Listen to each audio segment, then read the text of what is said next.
Peace. This is the enemy's public, and I am Bro.Nasir. I'm not going to be long with this, but I'm going to be strong and accurate. Now, U.S. spy says COVID-19 was man-made. The Office of the Director of National Intelligence released a brief statement this week confirming that the COVID-19 virus was not man-made or genetically modified. It left open the possibility that it may have originated in a Chinese lab, but it did not tamp down some of the rampant, unfounded speculation from certain conservative commentators and politicians. The scientific community dismissed the rumors from the start, but it's nice that the spies have caught up.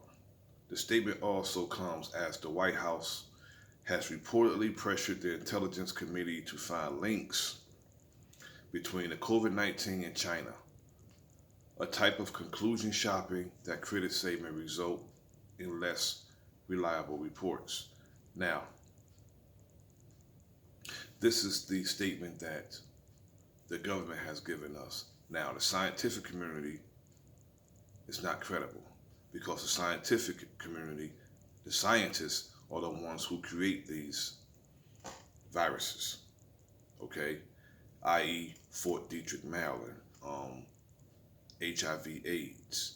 And we're going to go back to the early 1900s to Tuskegee Airmen when they injected syphilis in black men, black military men who were serving their country, but they gave them syphilis on purpose and allowed them to cohabitate with their wives and their girlfriends or whoever their significant other was at the time.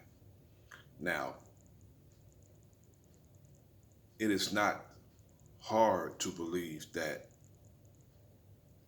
the government globally are not capable of doing such things. Now, what information did the Director of National Intelligence procure? And why won't you share it with the people? You just walk up and make a statement and expect the people who is losing loved ones and those of us who are historical, who studies history, knows your history and knows what America and the governments globally are capable of. Now, you take General Amherst, who was posing as a friend of the Native Americans and gave them blankets as a gift. But the gift, the blankets, were laced with smallpox to get rid of the Indians, well, Native Americans, unwanted population. So all these people who are skeptics to people using their own mind saying that based on Americans' history, that it's a great possibility that this virus, this pandemic was planned. And this virus was created in a lab on purpose. I don't find that hard to believe. And I'm sure others share my sentiment. Why won't you share the information with the people, the information that you procured? How did you get to this conclusion that it wasn't man-made? You're just going to walk out to a podium and tell the people or give a statement that it's not man-made? You may as well have let Donald Trump say that, though it's not Donald Trump's sentiment. Donald Trump himself, the President of the United States, thinks that the virus was man-made. And chemical and biological warfare is a part of war. It's self-explanatory. Now, again, our people, my people, we need to take all of this information into consideration, okay? Now, the scientific community dismissed those rumors from the start. Why? Because they are the indicted party. That's why. Of course they will. Now, we have doctors, credible doctors, who are saying that this strand of COVID-19 coronavirus cannot be done naturally. And we have other people who are not medically inclined, don't have a PhD or MD behind their name, okay? And they're saying, contrary to what credible doctors are saying, we have doctors in the so-called conscious community who is a doctor, not in the medical field, in a totally different field, engineering, okay? Yet, that doctorate degree does not make it synonymous to medical.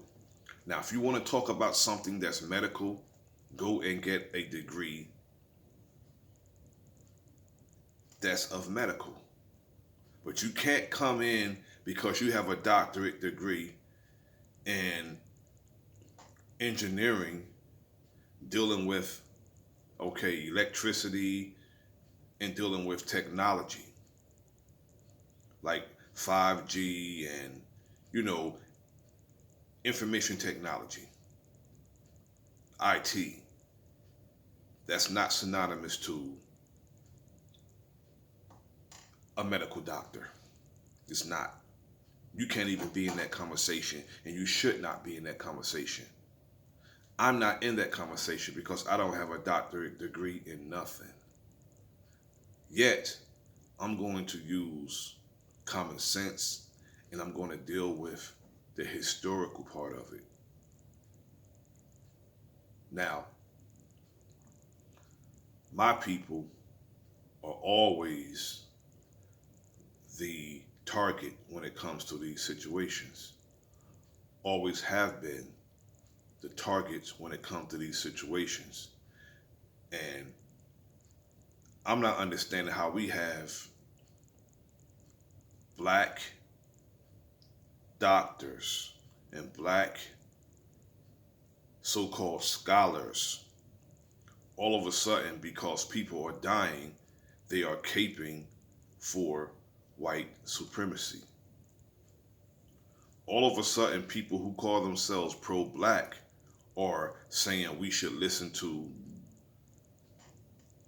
the government and the scientists concerning the origin of COVID-19 coronavirus.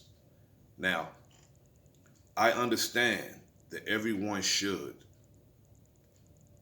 heed the safety precautions, of course, and don't just run back out there when they open things up. We shouldn't do that. Exercise the same safety precautions. I can't stress that enough when they open things back up. We're always magnified when it comes to stupidity or when it comes to being irresponsible. Yet, we are behaving more responsible than anybody in the United States, black people. You have white people protesting,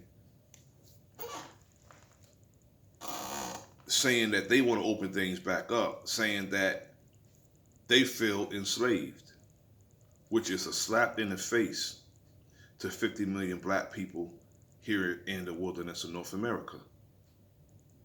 To all the protesters who feel because they're in lockdown like everybody else. See, the thing is with these protesters, predominantly white, matter of fact, all white, they don't want to be put on no level with black people. No level, no even playing with black people. They feel that black people should stay in the house and they should be allowed to do what they want to do and come out. That's why they say make the people in the cities, in the urban areas stay in, and let the rural areas, let them come outside and do what they want. Let them live normal. Shows you how much, we're living in a post-racial society. White people don't want to be put on the same level as us. They have a problem with that. And they say staying in the house and being on lockdown, being quarantined is slavery. I got a question for all these protesters, these Caucasians. Are you being worked from can't see in the morning to can't see at night and receiving no pay? Are you being tortured, chained, and whipped? Is there anything around your neck, your wrist, or your ankles? Are your women being raped by a slave master? Are your children being raped by a slave master? Are you being hanged and chopped up after being burned at the stake and your body parts are being used as souvenirs? Are your women being murdered as a with-child woman, pregnant? Are your women babies being cut out of them and then stomped to death? Or any of you protesters being tied by your limbs to two horses and the horses are smacked on the backside, causing them to run in opposite directions, tearing your body apart? So how in God's name are you going to compare you staying home because there's a pandemic and it could potentially stop the spread of a virus? How is that synonymous to you being enslaved? It's not.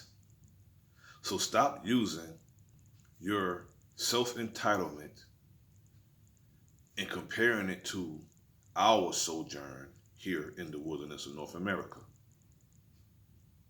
It's inaccurate, it's wrong, and it's outright racist. Let me tell you how Caucasians respect their own law and their own officials. They are going on having their funerals, burying their dead. In Brooklyn, there were busloads of people at funerals, 2,500. No arrests, no summonses, no nothing. Not even a slap on the wrist. So don't compare your self-entitlement to our sojourn here in the wilderness of North America. And as for the government agencies saying that COVID-19 is not man-made, that's an outright lie. It's a lie. If it can't be done naturally, that means it's done in a lab. So don't come thinking you can come to a podium and tell us a lie and we're just going to believe it because you're the government. I'm going to not believe you because you're the government. This is the enemy's public, and I am Bro.Nasir. Like, share, and subscribe. Leave a comment in the comment section. Peace.